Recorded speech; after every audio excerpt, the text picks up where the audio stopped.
इस देश की सुनहरी धरती में नई जान भरिए, खिलखिलाते खेतों में खुशियों की बरखा करिए, अपने खेतों की फसलों से देश खुशहाल करिए। बेलारूस ट्रैक्टर, हाँ बेलारूस ट्रैक्टर, तकनीक विदेशी है, इसे देश के रंग में रंगिए। बेलारूस ट्रैक्टर का सब मिलके स्वागत करिए। बेलारूस ट्रैक्टर, तकनीक विदेशी, दिल देसी।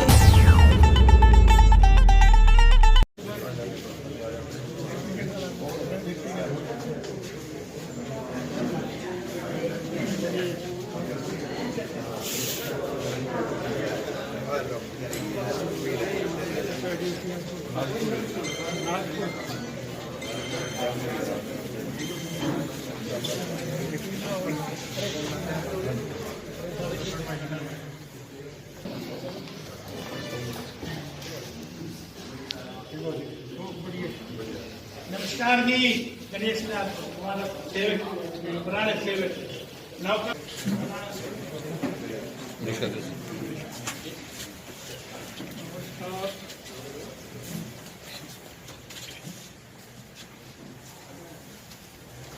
प्रेस वाला में बात करते हैं। हाँ जी हाँ जी।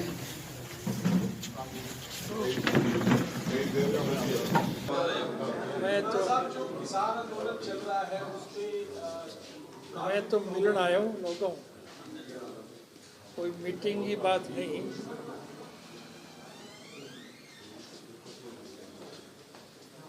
रिश्तेदारी में एक डेथ होगी, बटवा हूँ मिलन आयो, तो वापस जानो तो जाऊँ तेरे रास्ते में सरसे में भी पुराने साथियों मिल जाऊँ। कोई मेरी मीटिंग नहीं है। थे कोई खास बात पूछनी है तो बोलो। यार की जो नीयत थी उसको लोगों ने आपसी प्रेम प्यार और भाईचारे से मिलजुल करके साफ कर दिया। ये आपकी प्रत्यक्ष में देखने की बात है कि हरियाणा और पंजाब में जो थोड़ी बहुत कटुता थी वो समाप्त होगी कि नहीं होगी। अब दोनों प्रदेश के लोग आपसी प्रेम प्यार और भाईचारे से मिलजुल करके लड़ाई लड़ रहे हैं। मौजूदा सरकार की नीति केवल एक है कि लोगों को आपस में लड़ाओ, फूट डालो और राज करो। इस मामले में आज मेरे कहने की आवश्यकता नहीं, आप सबसे ज़्यादा वाकिफ हो।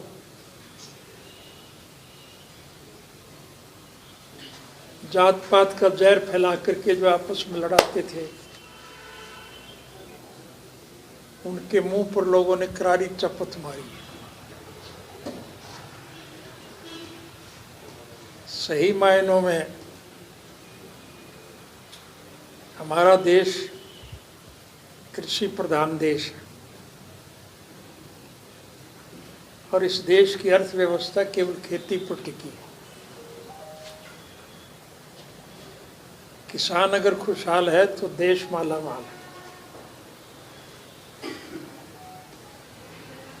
और किसान की हालत सरकार के द्वारा खराब करने की चेष्टा की जा रही है।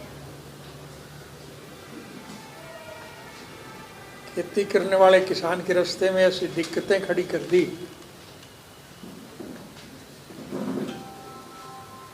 किसान खेती करना छोड़ रहे हैं, क्योंकि किसान को अपने खेत में ही मजदूर बनाने का काम किया है सरकार।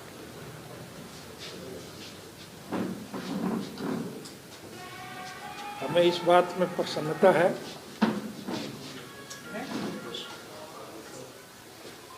कि आज समूचे राष्ट्र के लोग आपसी प्रेम प्यार और भाईचारे से मिलजुल कर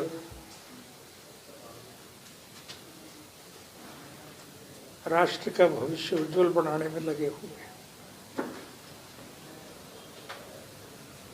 सत्ता में बने हुए लोग जो जात पात का जहर फैला करके आपस में लड़ाने का काम करते थे, उनके मुंह पर लोगों ने करारी चपत मारने का काम किया।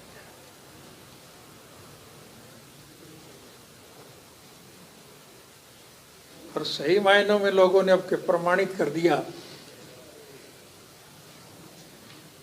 कि वाकई इस कृषि प्रधान देश का कृषक राष्ट्र के उज्जवल भविष्य के लिए सब कुछ कुर्बान करने के लिए तैयार है। प्रत्यक्ष में प्रमाण की जरूरत नहीं, आप छापते हो, लोग पढ़ते हैं, हम भी पढ़ते हैं कि इस किसान आंदोलन में हर वर्ग के लोग पूरा सहयोग और समर्थन दे रहे हैं, उनके साथ खड़े हैं।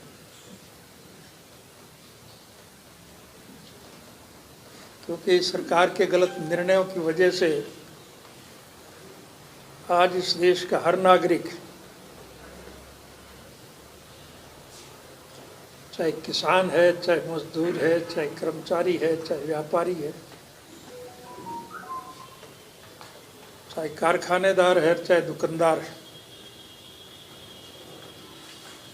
हर आदमी परेशान है।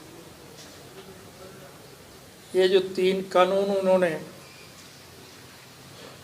विपक्ष के लोगों को बाहर निकाल करके मनमर्जी से पास किए हैं, इससे पूरा राष्ट्र बर्बाद हो जाएगा। इसलिए लोगों ने अब एक मन बना लिया है कि इस सरकार का अंत किया जाए।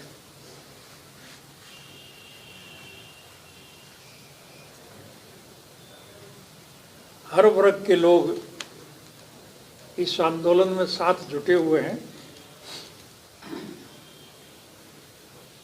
और लोग जब इकट्ठे होकर के लड़ाई लड़ने का मन बनाएंगे तो विजय श्री निश्चित रूप से इनके चरण छूएंगे।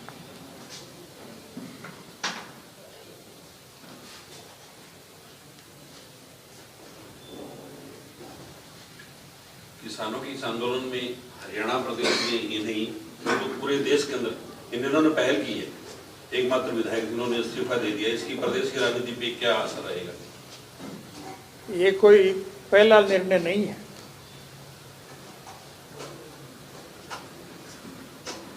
ये तो हमारे खून में है।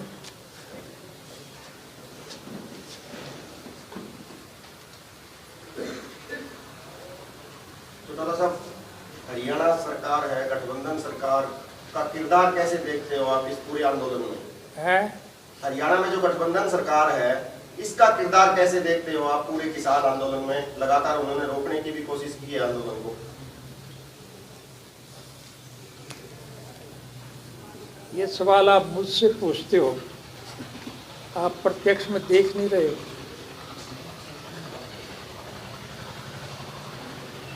कि गठबंधन की सरकार जो है सरकारी तौर पर कोई जनहित के कामों में रुचि ले रही है या अपने स्वार्थ की पूर्ति में लगी है।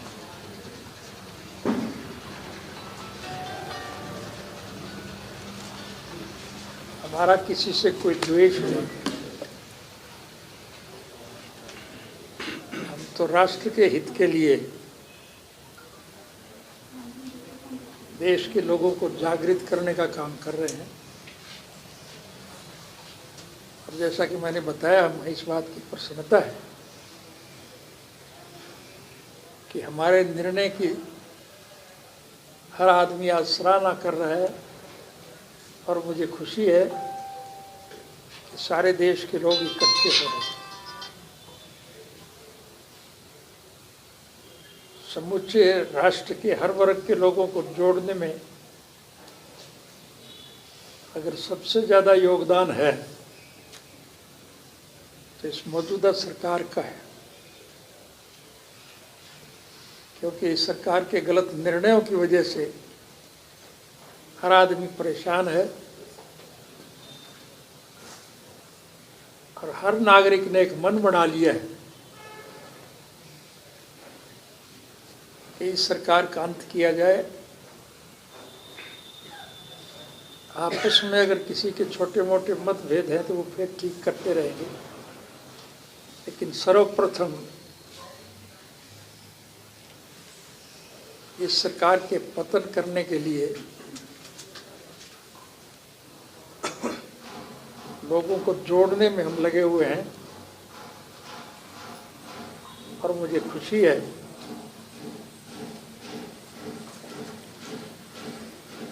कि हमारी पार्टी जो चौधरी देवीलाल का लगाया हुआ एक पौधा है, उनकी नीतियों का अनुसरण करने पर लगे हुए हैं। मेरे पिताजी ने भी देश पर जब कभी भी कोई संकट आता था, न सिर्फ विधानसभा की मेंबरी और लोकसभा की मेंबरी से त्याग पत्र देना,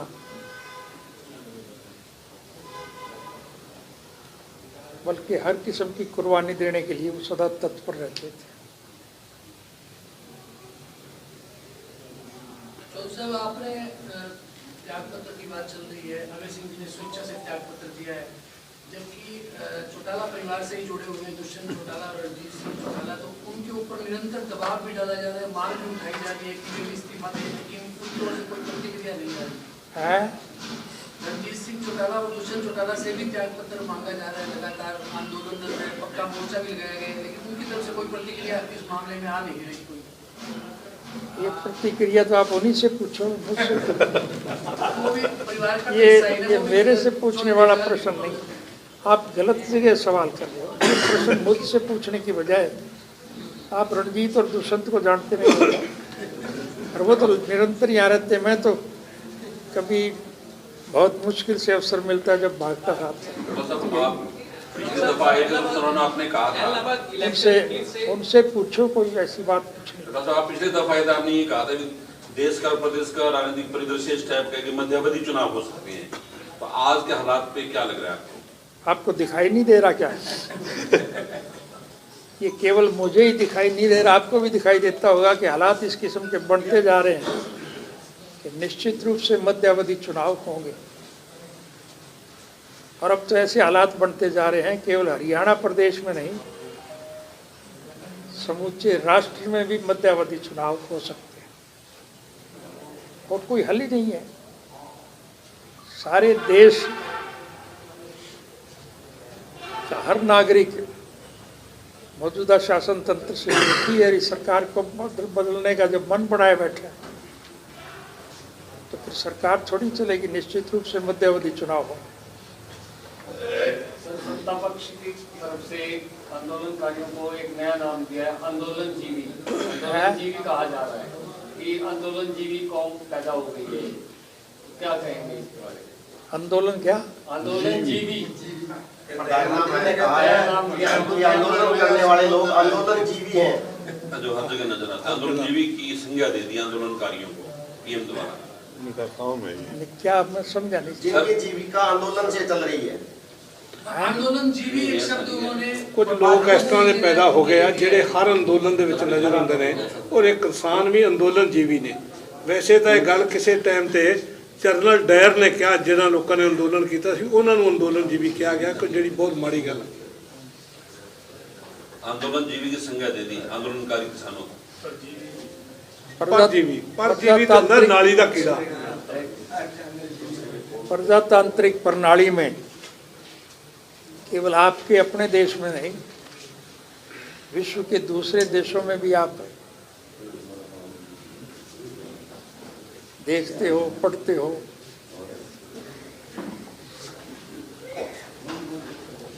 राष्ट्र के उज्जवल भविष्य के लिए, लोगों के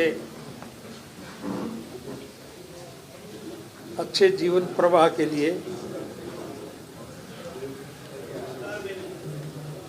सिवाय आंदोलन की ओर तो कोई रास्ता ही नहीं।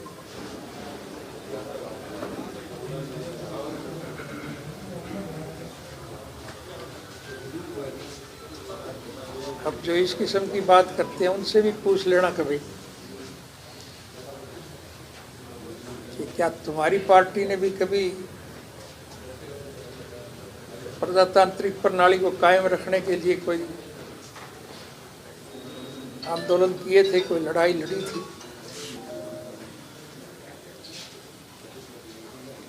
और अगर उनका जनतंत्र में विश्वास नहीं है तो फिर जनतांत्रिक तरीके से जो सत्ता में बने बैठे हैं उन्हें छोड़ देनी चाहिए। सर एक पीछे बयान आया था डॉक्टर अजय चौटाला का, वो कह रहे हैं संविधान में ये जो कानून बनाया संशोधन हो सकता है, कानून बदले नहीं जा सकते, क्या कहेंगे आप? है का बयान आया था कि कानून में संशोधन हो सकते हैं, बदले नहीं जा सकते। किसका बयान आया था? किसका बयान था? अजय सिंह चौटाला का। तो ये कोई सवाल नहीं है, इसका क्या जवाब दूंगा? आपको पूछने में तो संकोच करना चाहिए। चौटाला साहब, इलाहाबाद सीट हमेशा ही इनेलो के खाते में आई है, चाहे आप विधायक हो, चाहे फकीराम हो, चाहे आपके छोटे बेटे अभय सिंह चौटाला हो, तो इस बार क्या प्लानिंग रहेगी? इस वक्त तो सीट खाली है और मान के ये चलना चाहिए कि बंगाल विधानसभा के जब चुनाव घोषित होंगे तो हमारे देश के सिस्टम के मुताबिक